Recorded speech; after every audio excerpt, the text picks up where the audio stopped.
Merci, Madame la Présidente. Dans le prolongement des propos de Monsieur le Président de la Commission des Finances, d'abord rappeler que lorsqu'on se livre à des exercices comparatifs, il n'y a pas par nature de région de même strate, puisque la collectivité est une collectivité pour le moins singulière et que vous faites partie de ceux qui veulent la rendre encore davantage singulière.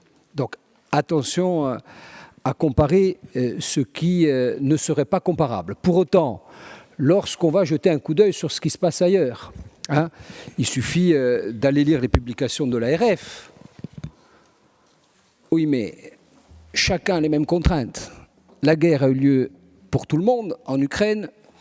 Les effets du Covid ont eu lieu partout ailleurs sur le territoire national et toutes les collectivités, qu'il s'agisse des collectivités de rang inférieur, c'est-à-dire des communes jusqu'aux EPCI en passant par les conseils régionaux, départementaux et notre territoire, fait l'objet des mêmes contraintes, donc des mêmes difficultés. En revanche, il y a un paradoxe à se vouloir singulier et essayer de lire notre budget à l'aune de ce que, prétendument, mon cher Louis, 70% des gens auraient validé, si je suis votre raisonnement, qui a sa logique, que je ne partage pas, à savoir que 70% des gens auraient voté pour un budget nationaliste. C'est votre raisonnement. Moi, je vous mets au défi de trouver un souffle nationaliste, ou sauf nationaliste, dans ce budget. Allons-y, rentrons dans la boîte noire de ce budget, si vous voulez bien. Egase des lignes, ok. Langue Corse, crédit d'investissement 2022, 499 000 €. 2023, 489 500 €. Oui, mais t'as tous faute. Y a-t-il, comme nous l'avons demandé, des logiques d'évaluation? Parce que l'objectif, non pas que vous affichez, mais que nous partageons, c'est précisément favoriser l'essor de la langue corse. Y a-t-il une batterie d'indicateurs qui aujourd'hui nous permettrait de penser qu'à chaque euro investi dans cette politique publique, nous ayons des résultats quant à l'objectif affiché, qui est celui de la langue corse? Je souhaiterais qu'on me les mette sur la table pour pouvoir témoigner auprès de l'opinion, non pas à charge, mais à bon droit, que nous avons raison, et je le souhaite. Et s'il faut mettre le double sur la base de ces indicateurs, moi je fais partie de ceux qui pensent qu'on pourrait y compris mettre le double. Ce n'est pas le cas. Je passe sur des indicateurs qui montreraient qu'on a affaire à une politique nationaliste, parce que ce que vous appelez les collectivités de même strate font à peu près la même chose. Et sont bien obligés. Le contexte national et international est le même pour tout le monde. Alors on rentre, cette fois, dans ce que font les autres. Toujours dans la boîte noire. Quelques politiques sectorielles. Et, une fois n'est pas coutume, pour rentrer dans les politiques sectorielles, je me suis penché sur le livre que vous avez eu la gentillesse ou la courtoisie d'offrir à tous les groupes, qui est l'Atlas de la Corse contemporaine, rédigé par l'université, en particulier sous le patronage et la direction de Didier Ray, dont je veux saluer le travail pour cet ouvrage qui est à la fois synthétique, il y a des choses à redire sur les pages qui témoignent du système politique clanique et clientéliste des années passées. Mais bon, peu importe la phraséologie, le fait est que, quand je dis il y aurait des choses à redire, des choses à alimenter, que les choses soient à dire, donc pas sur le sujet de la controverse. Alors j'ai pris quelques pages, comme ça, page 80. Mais je me dis qu'un budget, ça doit être quand même l'expression de notre temps et l'expression de perspectives qu'on doit commencer à lire. Page 80, quels enjeux pour demain, pour ceux qui ont cet excellent ouvrage entre les mains. La législation européenne en matière de transition énergétique prévoit simultanément, ce que nous savons tous, une réduction de 50% de l'enfouissement, etc., la source, les biodéchets. Et puis alors, je fais cet exercice croisé, non pas en allant chercher dans les collectivités de même strate, mais dans notre budget. Allons-y. Déchets. Je vous fais grâce de la page consacrée à traitement des déchets, puis je lis les sommes qui sont consacrées en investissement aux déchets. AP, 3 millions d'euros, CP, 1 million d'euros. Et puis alors après, comme avec le groupe, on a voulu travailler un peu là-dessus, puis comme on a des gens qui s'intéressent à cette politique des déchets, qui est dans la page 80 des enjeux contemporains, on se rend compte qu'en gros, entre 2023 et 2025, pour la seule politique de traitement des déchets, en co-contractualisé, pas sur notre quote-part unique, il faudrait investir 142 millions d'euros. Je vous passe les détails. D'accord, ça fait, pour notre part, ça devrait faire environ 50-55 millions d'euros. Ça va des déchetteries aux éco-points, en passant par les espaces de valorisation, le financement du plan compostage et évidemment les 2 centres de surtri, Monte, excusez-moi, monsieur le président de la CAB, et Ajaccio. Monte, si j'ai bien compris, c'est retenu. C'est dans les 1 million d'euros, sur les 55 millions d'euros qu'il y a à investir dans les quelques années qui viennent. Page 80 de l'Atlas contemporain. Page 40, la pyramide des âges. Ça dit beaucoup de choses, la démographie. Mais la pyramide des âges, je reviens à ce que vous évoquiez. Elle dit des choses, la pyramide des âges. L'autre jour, on a parlé de la démographie. Il y a les gens qui arrivent, le fameux 1,1% de démographie galopante qui nous inquiète, en rappelant quand même la structure de ces 1,1%. Ces néo-arrivants ne se concentrent pas dans le Niol, dans le Bauge, dans le Taravo ou dans le Giussagne.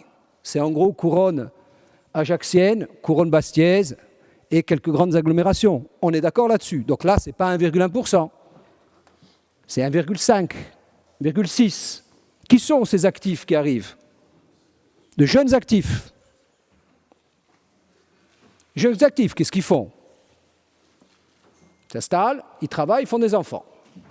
C'est la pyramide des âges. Elle est là, page 40. Ces jeunes vont grandir. Dans 15 ans, dans 12 ans, ils sont au collège. Dans 15 ans, ils sont au lycée. Et plus tard, ils sont à l'université. Page 40 de votre budget, investissement. Vous avez raison de rappeler, à bon droit. Vous mettez le paquet sur l'université. Plus 43% en termes d'investissement. On passe de 6 à 9 millions d'euros. Avant d'aller à l'université, les gens vont au collège et vont au lycée.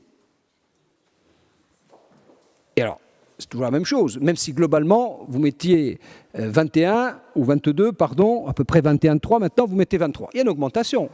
Mais ce que vous mettez par vase communicant, en plus, sur le budget de l'université, vous le mettez en moins sur les lycées et collèges.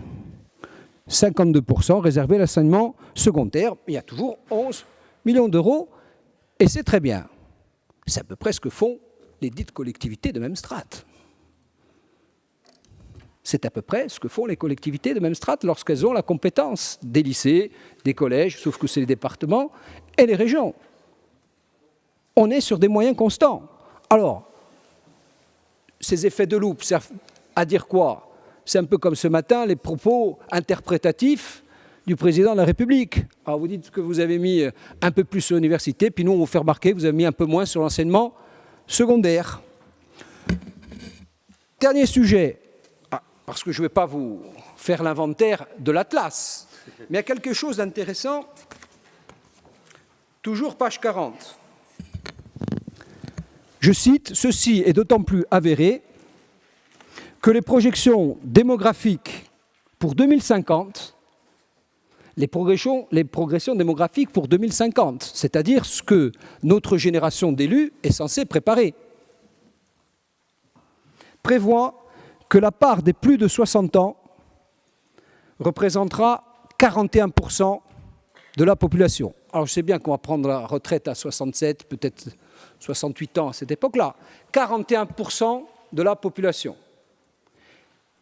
J'ai cherché dans le budget ce qui était consacré à ce qu'on appelle la silver economy, ou tout ce qui pourrait consacrer l'ébauche d'esquisses, de début, de commencement, d'amorce, de réflexion sur un sujet qui nous pend au nez.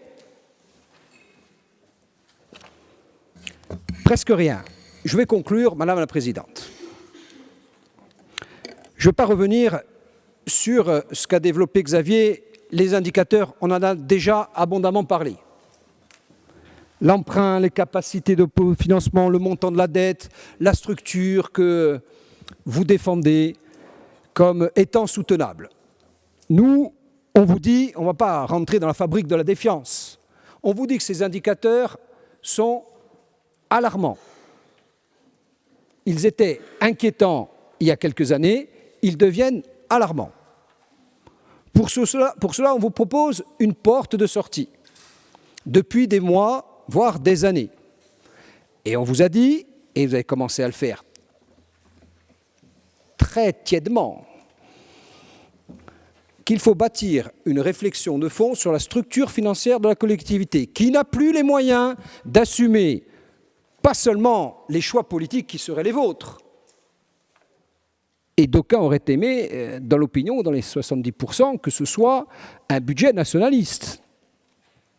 Pas seulement les choix qui sont les vôtres, mais nous n'avons plus les moyens d'exercer les compétences sur le socle très étriqué de ce que nous a transféré le législateur. Il est donc temps de bâtir une réflexion. Et j'en aurai fini dans la perspective du processus, dont je ne sais pas s'il sera hystérique, historique ou productif. Ce que je veux vous dire, c'est que nous, on ne va pas tomber dans le piège qui consiste à laisser penser et introduire dans les cerveaux, comme vous commencez à le faire sur une petite musique de fond, que la seule hypothèse de sortie de ce qu'on est en train de vivre, ce serait le transfert de fiscalité. On vous le dit, on vous le répète, nous, on veut des simulations. Quand vous avez toujours dans l'Atlas, là, les productions de richesse, le PIB qui décolle dans les années 2015, 2018, etc., etc., il est essentiellement adossé à l'administration publique. Et c'est un fonctionnaire qui vous le dit. Ce n'est pas de la haute valeur ajoutée, hein. Si vous allez indexer les richesses là-dessus, on ne va pas aller très loin.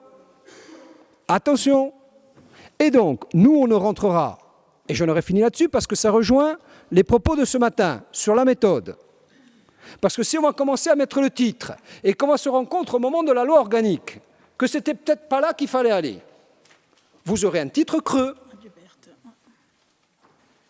Je pense, et je le répète, au nom de nos groupes, et au nom de ceux qui, du point de vue de la méthode, souhaitent non pas vous aider, mais souhaitent qu'on puisse aller ensemble vers des objectifs plus ou moins partagés. Que si on ne commence pas à s'interroger sur la structure financière, sur les moyens de la résoudre, et après aller vers des évolutions institutionnelles, on fait le film à l'envers. Alors vous avez dit ce matin avec beaucoup, vous avez, quand je dis la majorité territoriale, c'est empressé de dire qu'il faut être optimiste. Oui, mais il n'est pas une question d'optimisme ou de pessimisme. Il est question de pragmatisme dans cette question. Quelqu'un, en parlant du climat, il disait, je crois que c'est Yann Arthus Bertrand, il est trop tard pour être pessimiste. Pardon, Monsieur le Président, mais dans cette histoire-là, il est peut-être un peu trop tôt pour être optimiste.